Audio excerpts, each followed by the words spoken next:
Oh yes, twongeye kubashimira mwese mukomeza gukurikirana The Drum Africa TV, by'umwihariko wowe ufunguye iyi video ndetse nawe wakoze subscribe turagushima. Nawe nimba utarayikora kandaho ubundi dukomeze kugenda tubana umunsi ku wundi tubagezaho amakuru menshi cyane agiye atandukanye y'imikino, by'umwihariko kuri mikoro wo muri kumva ni Mugisha Emmy Calvin. Reka tudatinze duhere mu ikipe ya Chelsea kuri uyu munsi w'isaha 3:45 z'i Kigali mu Rwanda iraza kuba ikina n'ikipe ya Ipswich Town.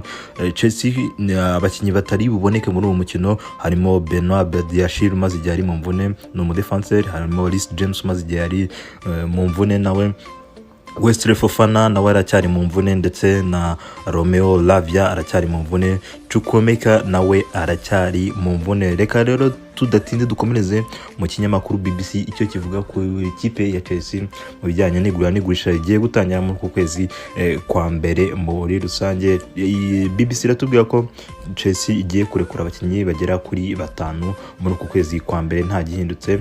Umukinnyi ushyirwa ku rutonde wa mbere ushaka gusohoka mu ikipe ya Chelsea nta wundi n'umwongereza uyimazemo iminsi, uwo nta wundi ni Ben Chilwell, aho bavuga ko nyuma yo kugira igihe cy'imvune kirekire mu ikipe ya Chelsea kuri ubu akaba yaragarutse ariko akaba atabona umwanya wo gukina mu buryo buhoraho. Ben Chilwell igihe cyaba kigeze ko agiye gutandukana n'ikipe ya Chelsea. Undi mukinnyi ushobora gutandukana n'ikipe ya Chelsea ni Chukwuemeka. Uyu nguyu nawe barifuza kuba batandukana nawe dore yuko yabuze umwanya uhoraho wo gukina mu ikipe ya Chelsea. Undi mukinnyi ugiye gutandukana n'ikipe ya Chelsea ikinyamakuru BBC kitubwira no bita Cesar Casadei.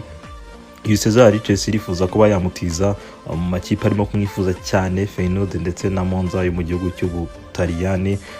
Muri rusange abandi bakinnyi ni Havertz nawe ushobora gutandukana n'ikipe ya Chelsea. Undi ni Alex Matos ushobora gutandukana n'ikipe ya Chelsea. Muri rusange byose reka tubihanga amaso, reka dukomeze n'amakuru yacu. Ikipe ya Manchester United umutoza wayo Ruben Amorim biravuga ko yifuza umunyezamu wa Brighton akamusimbuza Andre Onana umaze iminsi atitwara neza. Uwo munyezamu wa Brighton yitwa Bart Verbruggen, ni umuholandi aho afite imyaka 22 y'amavuko, amaze guhamagarwa inshuro 18 mu ikipe y'igihugu y'Ubuholandi. Uyu arifuzwaho amafaranga agera kuri miliyoni zirenga 30 z'amayero muri iyo kipe ya Brighton kugira ngo abe yagira aho yerekeza. Uyu munyezamu Verbruggen amaze gukora clean sheet enye mu mikino 17 amaze gukinira ikipe ya Brighton, ndetse aho yatsinzwe ibitego 25 muri rusange. Reka tubihanga amaso turebe ko ikipe ya Manchester United izabasha gusinyisha uyu munyezamu wa Brighton. Tukiri Manchester ariko mu ikipe ya Manchester City umutoza Pep Guardiola nyuma yo gutsinda umukino we wari wa 500 nk'umutoza w'ikipe ya Manchester City kuri uyu munsi yanditse agahigo ko ariwe mutoza watoje Manchester City imikino myinshi, aho amaze gutsinda imikino 332 ndetse akanganya imikino 33, aho yatakaje imikino 75. Uyu mutoza rero abajijwe nimba hari icyo agiye kongeramo muri uku kwezi kwa mbere mu ikipe ya Manchester City, yavuze ko mu myanya imwe mu ikipe ya Manchester City koko akeneyemo abakinnyi, aho yavuze ko yifuza byibura abakinnyi bakina mu mutima wa defense nka 2 ndetse n'umukinnyi ukina nk'umukaseri, dore yuko Rodri ari mu mvune wakinaga muri uwo mwanya kandi imvune y'igihe kirekire. Abakinnyi 3 rero Guardiola niwe yifuza, gusa yakomeje avuga ko ari ibintu bitoroshye muri iri soko ry'igura n'igurisha ryo mu kwezi kwa mbere, dore yuko kubona umukinnyi waguha ibyo ashaka n'amakipe aba aguma arwana ku bakinnyi bayo bakomeye muri uku kwezi kwa mbere biba bigoye cyane kubona umukinnyi ukomeye waza mu ikipe yawe. Mundo Deportivo cyo mu gihugu cya Espagne banditse ko umukinnyi ukina hagati mu ikipe ya Arsenal w'umunyagana uwo nta wundi ni Thomas Partey. ikipe ya FC Barcelona yatangiye kumugera amajanja n'ubundi mwifuza barebe ko yagaruka muri Espagne, dore ko yahoze akina mu ikipe ya Atletico Madrid mbere yuko yerekeza mu gihugu cy'Ubwongereza mu ikipe ya Arsenal. FC Barcelona rero ngo bucece yatangiye ibiganiro na Thomas Partey barebe ko yakwerekeza muri iyo kipe ya FC Barcelona.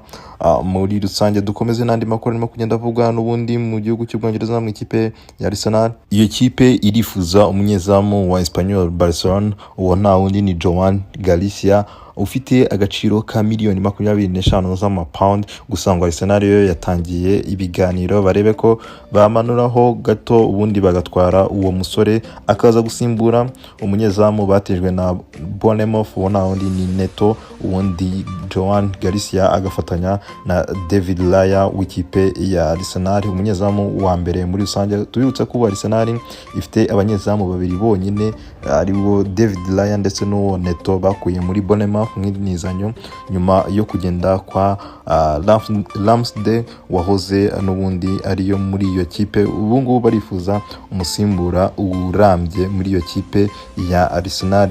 Dukomeza n'andi makuru menshi cyane cya Espagne. Ikinyamakuru Marca kirakomeza kutubwira ko ikipe ya FC Barcelona igihe gikomeje kuyicika itarandikisha umukinnyi wayo Dani Olmo. No kuvuga ko baravuga ko ku itariki 31 z'uku kwezi n'ubundi turimo harabura amasaha make Mercato igatangira y'umu kwezi kwa mbere. Uyu musore ngo nkuko amategeko ya La Liga bivuga naba tarandikishwa, dore yuko kubera ikibazo cya mikoro FC Barcelona itaramwandikisha mu buryo burambye, araza kuba umukinnyi wigurisha muri rusange. Amakipe akomeye yatangira no kumwifuza, aho harimo ikipe yo mu gihugu cy'Ubwongereza Arsenal yifuza Dani Olmo, ndetse n'ikipe ya Paris Saint-Germain yo mu gihugu cy'Ubufaransa, ndetse na Man City yewe nago itangwa kuri uwo musore, dore yuko uyu mwana we avuga ko inzozi ze ari ugukina ikipe ya FC Barcelona. Gusa Barca irimo gukora ibishoboka byose, dore yuko perezida wayo Laporte avuga ko bagiye kugurisha amatike amwe yo mu myanya y'icyubahiro kugira ngo barebe ko igihe kitabafata batarandikisha uyu musore Dani Olmo wa FC Barcelona wajemo avuye mu ikipe ya Leipzig yo mu gihugu cy'Ubudage. Muri rusange reka byose tubihanga amaso turebe uko bizagenda. Reka dukomeze mu ikipe ya Real Madrid. Umusore wayo David Alaba wari umaze umwaka wose mu mvune, Marca iratubwira ko uyu musore yamaze kugaruka ndetse yiteguye gutangira imyitozo uyu munsi ku itariki 30 z'ukwezi kwa 12 2024, dore yuko yavunitse umwaka ushize wa 2023 mu kwezi kwa 12 n'ubundi.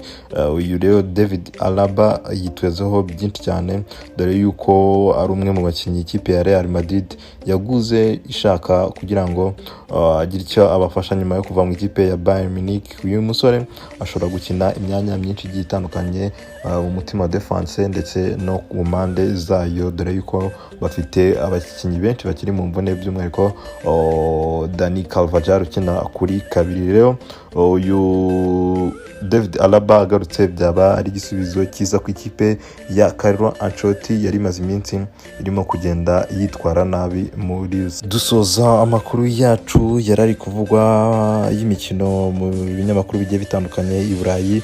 Mu gihugu cy'Ubutaliyani ikipe ya AC Milan yamaze gutandukana na wari umutoza wayo Fonseca, dore yuko ubuyobozi bw'ikipe ya AC Milan bwamaze no kuba bwamusimbuza umutoza mushyashya witwa Sergio Conceição kuva mu ikipe ya Porto mu gihugu cya Portugal. Uyu mutoza yatoje uyu nguyu ugiye kuza mu ikipe ya AC Milan, Sergio Conceição yatoje amakipe nka Lazio, Parma ndetse na Inter de Milan. Kuri uyu wa mbere nibwo agomba kugera mu ikipe ya AC Milan, ubundi akahita asinya amasezerano yo gutoza iyo kipe yo mu gihugu cy'Ubutaliyani muri rusange. Reka rero dukomeze tubashimiye cyane ndetse tubararike gukomeza gukora subscribe, dukomeze kubana mu makuru menshi cyane y'imikino, utubwira amakuru tugenda tukugezaho mu makipe yanyu ukunda muri rusange. Nge yari Mugisha Emmy Calvin, dukomeze kubana umunsi ku wundi. Hasta la vista, Imana ikomeze barinde, ibahe no gukomeza kuguhaha kuronka aho muherereye mu mpande zose z'isi muri rusange.